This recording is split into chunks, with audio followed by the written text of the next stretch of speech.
What's going on, everyone? Welcome to a Thursday edition of Back Your Play with Q. I'm your host, as always, Rich Quinones. We are brought to you by Play It Again Sports, 1450 Clements Bridge Road in Deptford, New Jersey. Check them out online, playitagainsports.com/Deptford, or you can just Google search the New Jersey locations as well, and also fresh roasted coffee. The promo code for Back Your Play, 20% off your first order. Back Your Play with Q, fresh roasted coffee, the drink, my choice when it comes to the cafe. I'm going to need some coffee going forward because I'm looking at the schedule right now in the NFL with these NFC East teams as we welcome in our good friend Lloyd Vance, host of Lloyd Vance's Insider Football on 1029 The Game, of course, Broad Street South on X at Lloyd Vance. As we kind of, condense it down to the NFC East first and foremost, I think every year we always sit there as fans and say, oh my God, the NFL screwed our team. They screwed our team. They screwed our team. There are some teams that have really rough goes at it. But as we focus on the NFC East, two things that stand out. I want to get your initial thoughts. Vegas right now for the win total and the overs for the Eagles and the Cowboys, respectively, 10.5. So I will throw it at you first before we break down some of these schedules of these teams in the NFC East. Right now, as it stands, as you glossed over those schedules respectively, Eagles going to hit that number? They're going to go over 10.5 wins? Or the Dallas Cowboys going to go over 10.5 wins? Yeah, first and foremost, I always got to caution all my fans out there, people that email you as well. They're chalking up these wins. No one thought last year the Eagles were losing uh, to Tommy DeVito and the Giants. They lost to them. So you can't chalk these games up. But yeah, when I look at the Eagles' schedule, I think they will get to. It's going to be tight.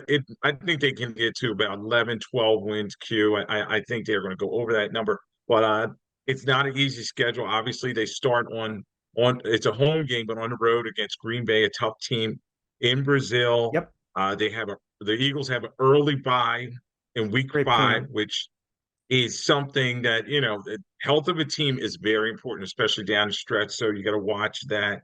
And then I was looking at weeks between weeks 10 and 13. The Yep. Eagles had 3 of 4 away games, and 2 of them, one's on a Thursday night, one's on a Sunday night. And then my final note on the Eagles is they have 3 straight divisional games. And yes, they finished 4-2 in the division last year, Yeah. but those games could be trepidous. So it's going to be tough for the Eagles. But I do think they beat that 10.5. Yeah, as Mike and And Mad Dog then used to do back in the day, the wins and losses, W loss, win, win, win, win. It never pans out. You brought up two real good points.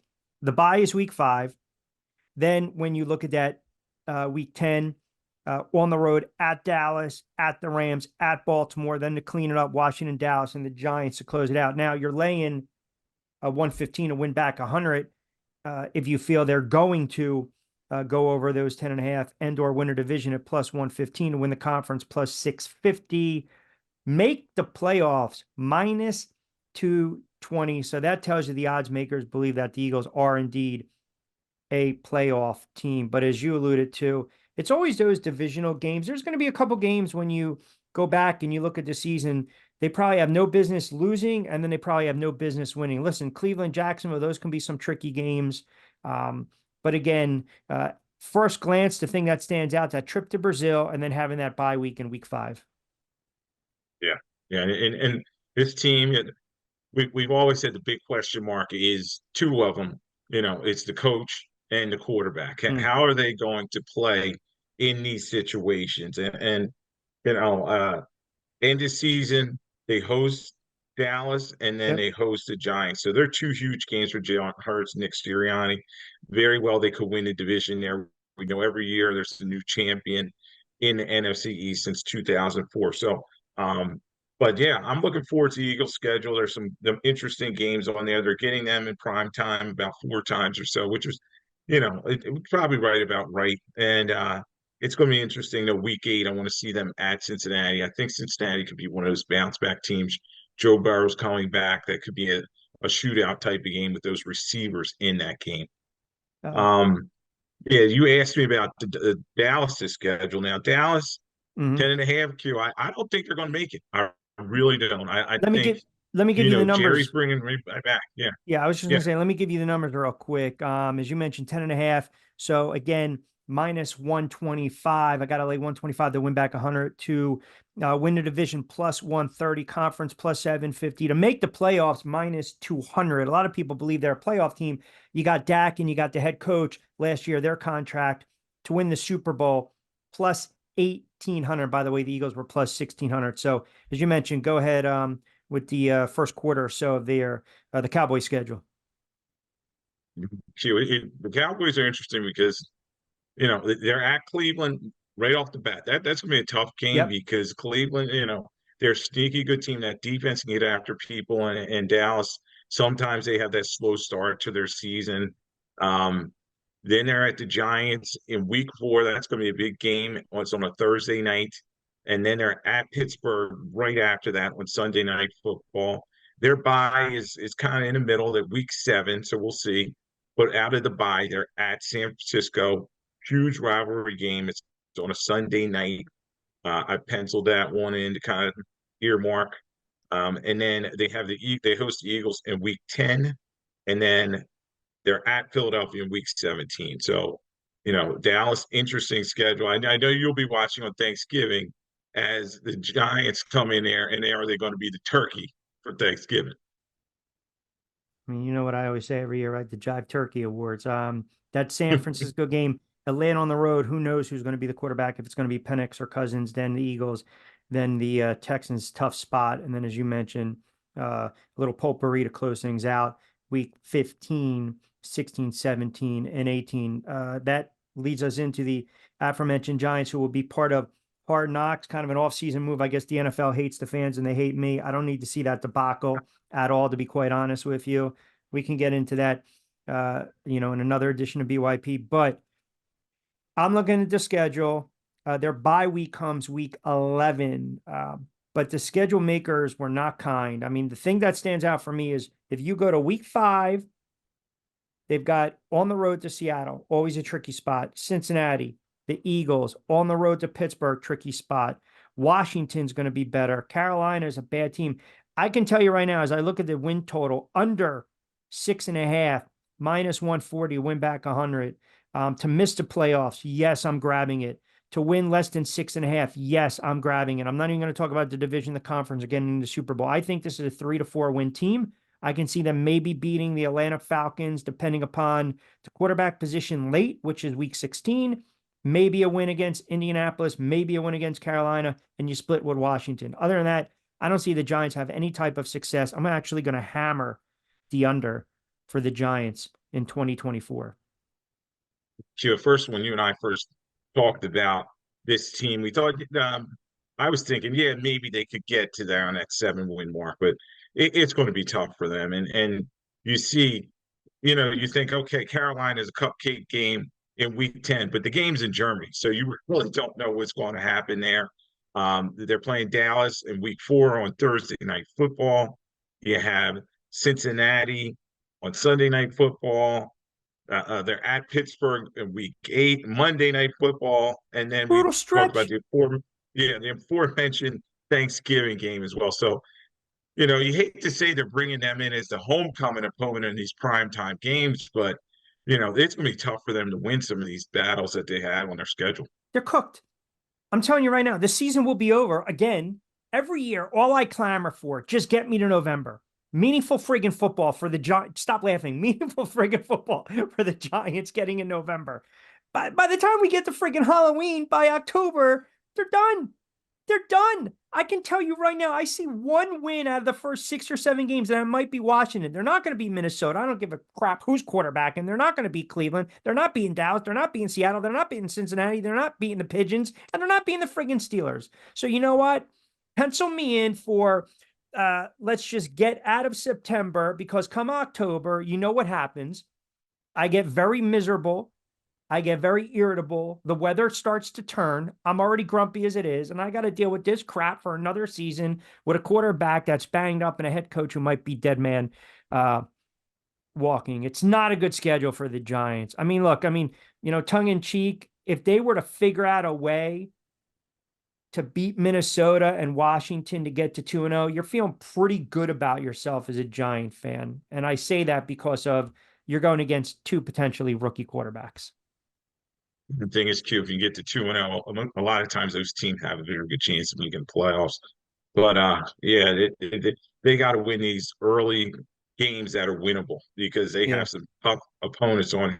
I see a lot of playoff teams, a lot of former playoff teams on here, and the Daniel Jones situation is just so fluid. You just don't know if he's going to be ready to play with that injury, and their draft was kind of nondescript, so you're just kind of wondering what this Giants team's going to bring to the table coming this season. Yeah, and I'm going on the guys that JJ McCarthy beats out Sam Darnold, right? For the Yeah, starting yeah. starting yeah, starting spot when he Everybody gets I've talked to has already said it's pretty much JJ's job, even though that first mini camp he had some errant throws already, and it may be what you and I talked about. Did they reach for him? So we'll to be have to wait and expected. see. But Yeah. yeah, I think it's JJ. Yeah, and we pretty much know that Daniels will be the starter for Washington, which leaves us to the Washington Commanders, who look, they hit the skids late, second half of the season. That long slide, I think it was 6 or 7, 8 losses in a row, cost Ron Rivera, cost Eric Bieniemy. Again, this is a team right now. I think they're going to be better than the Giants. Do I like them to win over 6.5? Would I be comfortable at say like a buck 150, 175 to win back? Yeah, that's pretty profitable. Make the playoffs plus 290. I don't think they're a playoff team. If anything, one or two teams are coming out of the NFC East, and logic would say it's the Eagles and the Dallas Cowboys. But that being said, man, I'll tell you, I mean, the schedule makers, Tampa, the Giants, Cincinnati, Arizona, Cleveland, Baltimore. That's a tough stretch. And the one thing, and I think you're probably going to highlight it a little more. I think 4 out of the first 6 on the road, so always tough for a rookie quarterback. You guys going to want to see Daniels and see if he can make that transition to NFL at Heisman Trophy winner. But the thing is, as you said, Q, this is a rocky road for him to begin with. At Tampa Bay, who usually has a good defense, uh, on Monday Night Football in Week 3 at Cincinnati, who I was saying earlier, I think that's my rebound team. It's going to be fun to watch Harrison Jr. versus Daniels in Week 4 at Arizona. The Beltway Bowl in Week 6 against Baltimore. That's a tough assignment. So we're talking about a 4-win team. Washington was last year. So I think if they can improve by 2 wins, yeah, that'd be good. If they can get to 6 wins, but 6.5, I just don't see them getting to 7 wins this season. And a big thing, Q, is late in the season they have the last bye, which is Week 14. So you wonder how healthy this team's going to be, how beat up they are at that point, because typically teams that have a bye that late, they're either going to playoff resting or they're a team that's very beat up, and I expect them to be that way. I don't really see lulls in their schedule. Baltimore, Carolina, winnable game. Chicago, again, rookie quarterback, rookie. But then the Giants, Pittsburgh, Philly, Dallas. We don't know what's going on with Tennessee. And then you look at the Saints. People think they might contend again for the division. Atlanta, again, if Kirk Cousins is the quarterback on December 29th, that's telling you Atlanta's winning some football games and Cousins is healthy and having a hell of a year. Kind of keep that in the back burner.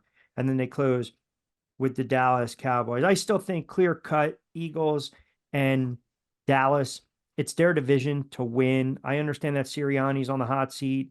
I know that Prescott's on the hot seat. I know that Mike McCarthy's on the hot seat. I think Jalen Hurts to some extent has pressure. I believe that Brian Daboll and Daniel Jones have pressure. It seems the only quarterback head coach that do not have pressure in the NFC East is Dan Quinn and a rookie quarterback. And he's going to have some rope. He's going to have some wiggle room here. It's very early in their career together there, and they've turned a page. They're hoping Daniels can finally solve their quarterback issue that they've had for a number of years. You can say going back to Kirk Cousins after he left, and it's going to be interesting to see if Washington can compete. I know they're trying to get younger, but in key spots, I still see, particularly on defense, they just underachieved so much. They got a lot to fix there. So yeah, I do agree with you that it's going to probably be the Eagles and the Dallas Cowboys in this division. Do you have, out of those two, where's your confidence? I guess if you're looking at it from this standpoint, which team is more likely to miss the playoffs, Dallas or Philly? Q, I just believe it's going to be the Dallas Cowboys this season because everything's setting up for Jerry Jones to kind of blow this thing up and start anew with the new head coach. Mike McCarthy's entering his fifth season with the team. We know Dak Prescott in the last year of his contract. If they keep him around, he's going to be a $60 million quarterback. And I just don't see them paying him that type of money. Obviously, defensively, you have Micah Parsons, and then you have a lot of holes, particularly in the secondary. So this team, I think they're going to struggle. They won a division last year. Everything kind of bounced their way, but they've been very quiet this off season, and I just don't see them making a lot of noise going into the season and kind of moving forward. So the Eagles, they got the roster on paper. Everybody's patting Howie Roseman on the back, but they got to get it done on the field, particularly Jalen Hurts, and then defensively, they're another team. They rank 30th in points allowed. They got to clean that situation up. I know they got the new corners, and everybody's talking about Cooper DeJean and the rest of the guys, but they got to fix that thing. But right now, I say it's the Eagles, number one in that division. Yeah, a lot of issues with the secondary, and they brought in two new coordinators respectively, which tells me that Sirianni is definitely going to be looking over both shoulders respectively. Thursday edition of Back to Play with Q. Rich Quinones here. Lloyd Vance, our NFL insider, host of Lloyd Vance's Insider Football 1029 The Game, part of the Broad Street South Network on X at Lloyd Vance. Little housekeeping here around the NFL. Jared Goff got paid, and it's funny because you go back 6-7 years ago, we were talking about maybe Jared Goff being a bust, maybe being somewhat of a journeyman quarterback. Well, maybe I'd say 8 or so years ago, but not a bad deal, right? 4 years, $212 million contract extension. It shows you the confidence that they have in that quarterback. And that pretty much is what happens when you have a successful season. You put up big numbers and you go and advance all the way to the NFC Championship. Office a $50 million man now. He's making a lot of money, and you know, he backed it up too for years. You know, I was one of those guys that was killing him. Like, yeah, you know, they were right with the Rams to get rid of him. He was a guy that couldn't get it done in the Super Bowl, but he turned things down around with Detroit, and him and Amon-Ra St. Brown, they just have such a great connection, and that team did a great job just energizing the city and the overall roster with Dan Campbell, the head coach. So yeah, I guess that's the going rate right now, Q, for that type of quarterback. You know, He's yeah, still relatively young. He's crazy. only 20, 28, 29 years old. I mean, if I feel like he's been in the league for 15 years. It's only been 8 or so. I think this will be his 9th year, right? And he put up some decent numbers, but I think at times was, I think, uh, I think he wasn't coached up when he was at the Rams. And then, of course, when McVay came over, put up some numbers. But as we saw, it seems like it's a fit right now with Campbell and the Lions. Lastly, before I let you get out of here, I guess when we talk about the scheduling, the quirk, the NFL saying, hey, to the Jets, you kind of owe us their record in primetime games. I almost equate this to what's happened in the NBA with the Lakers and LeBron James and the head coach being fired. There was talk that the Jets were looking to replace Hackett. If they were to do that, I wonder how that would affect it or not affect it, the franchise's relationship and or the head coach's relationship with Aaron Rodgers. But I say it to say this. I believe if the New York Jets do not get off to a fast start, they will make a head coaching change. I also believe at some point in the season, if they struggle and Aaron Rodgers struggles, you will hear this midseason talk how Aaron Rodgers is thinking about retiring. And I'm just going to throw it out there. Yeah, and it's going to be an interesting soap opera going to the season with him coming back. You know, he's the big story, and all last season, I just thought Salah was a coach that couldn't get it done. Better defensive coordinator than a head coach. So yes, I think he's on the hot seat. Aaron Rodgers, how healthy he's going to be, it's going to be a big story in training camp, and they've assembled a lot of weapons around him. So we'll see if he's able to bounce back. But let's not forget, he's a 40-something-year-old quarterback, and we've only seen Tom Brady play so well at that level at that age.